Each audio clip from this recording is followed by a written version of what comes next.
If you want to become a more insightful investor, there's no better way to learn than from the legendary investor himself, Warren Buffett. In his annual letters to shareholders, he provides key insights into his decision-making and his investment philosophy.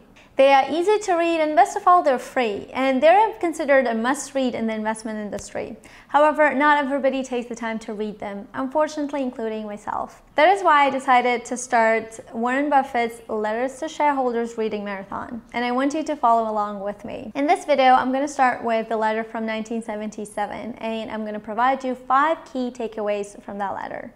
For those of you who are new to the channel, welcome. My name is Neera and I'm a financial analyst. I talk about personal finance and investments and teach you how to make money and grow it exponentially.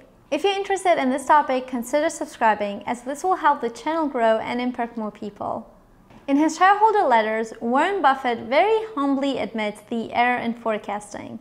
He lists the good stuff and the bad stuff and outlines the details of both to paint a better picture of the company. In one instance, he even went so far as to say he blew it when it came to predicting how one of his companies would perform. However, what is impressive is that he doesn't try to sugarcoat his failures or gloss over them.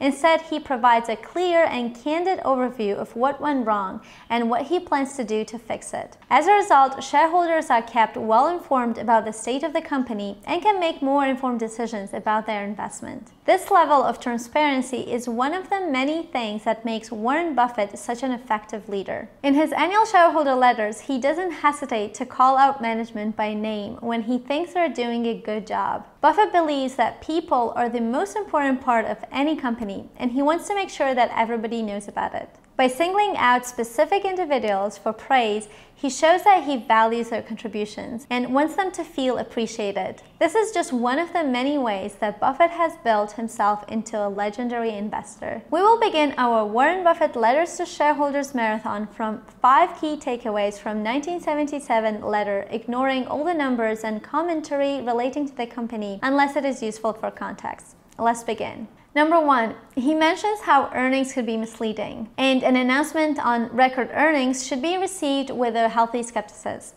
When a company announces that it has had a record year or quarter, it's customary for investors to cheer.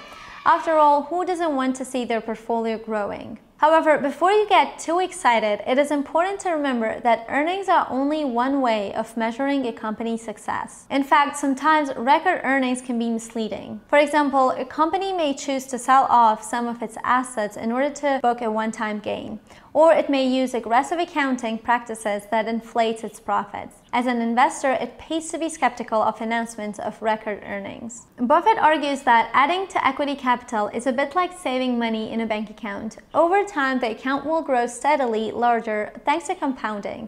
So when a business reports a 10% increase in equity capital and a 5% increase in earnings per share, it is not really doing anything special. It's just following the natural order of things. For instance, while 37% growth in earnings per share sound impressive at first, a closer look reveals that the number is not quite as impressive as it seems.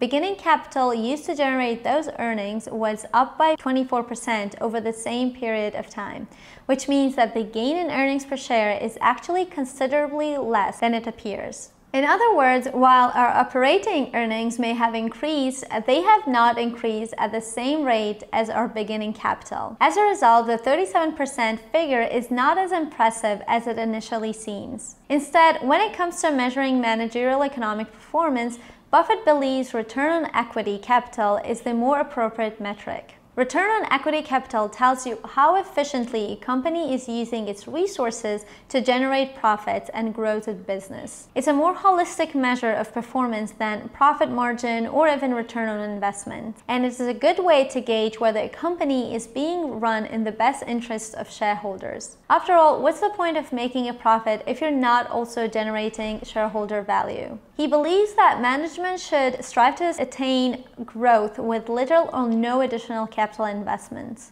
So if you're looking to get a true sense of how well a company is being managed, keep an eye on return on equity capital. Number 2, next he goes on to defend his textile business, but before laying out his reasoning, he admits that the textile business is unlikely to produce better returns on capital compared to other businesses.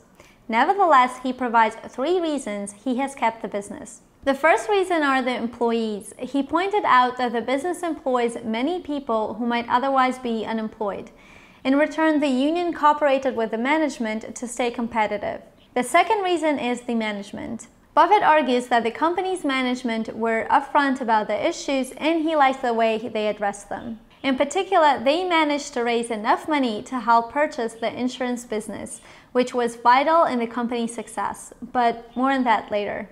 Third, he argues that the textile business will achieve modest profits and generate cash. As we shall see later, the textile business was liquidated in 1985. We will cover it during the analysis of the shareholder letter of that year. Subscribe to the channel to not miss out. Number 3, he then goes on to talk about the insurance business. He says, quote, "It's comforting to be in a business where some mistakes can be made and yet a quite satisfactory overall performance can be achieved." That is opposite to the textile business, where management can't afford mistakes with the modest profits. He then continues, quote, "One of the lessons your management has learned, and unfortunately sometimes relearned, is the importance of being in business where tailwinds prevail rather than headwinds." This is one of the most quoted lines from Warren Buffett, so let's break it up and see what he meant. First, let's define what he means by tailwind and headwind. Tailwind businesses are those where favorable factors are blowing in the company's direction, providing a boost to sales and profits. For example, the recent rise of interest rates has been a tailwind for businesses in the banking industry. Conversely, a headwind is an industry trend that acts as a drag on revenue growth, making it difficult to grow and generate returns for shareholders. An example of a headwind would be a social awareness of the negative impact of unrealistic beauty standards on Victoria's Secret brand. Obviously, it is better to be in a business that has stronger tailwinds than headwinds, but that's not always easy to do. It could be challenging to analyze businesses unless you're Warren Buffett, of course. And also, tailwinds can change over time. What was once a tailwind can become a headwind. Victoria's Secret is a perfect example. What was once a tailwind, the perfect body marketing, has become a headwind for the company, and as a result, the brand's reputation and sales have suffered. So, being in the right business at the right time is important. Therefore, you should look for companies with strong tailwinds and hold it until the tailwind are there. Fourth important lesson from this letter is the importance of management. There are businesses like the insurance industry that are homogeneous, meaning the services offered are very similar from one company to another, and the only differentiation are management.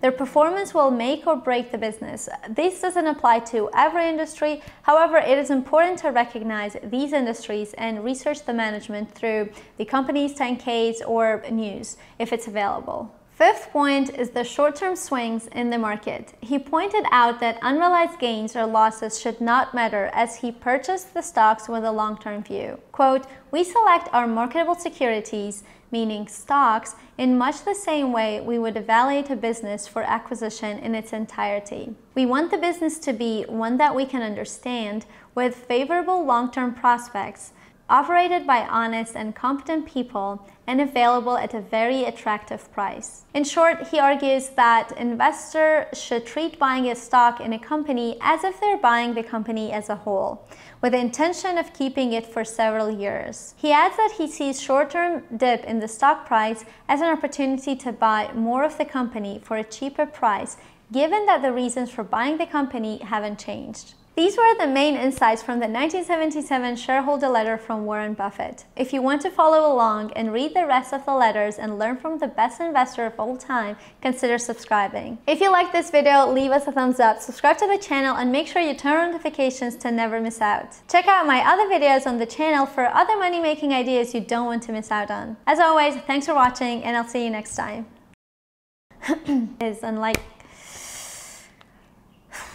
In particular, there are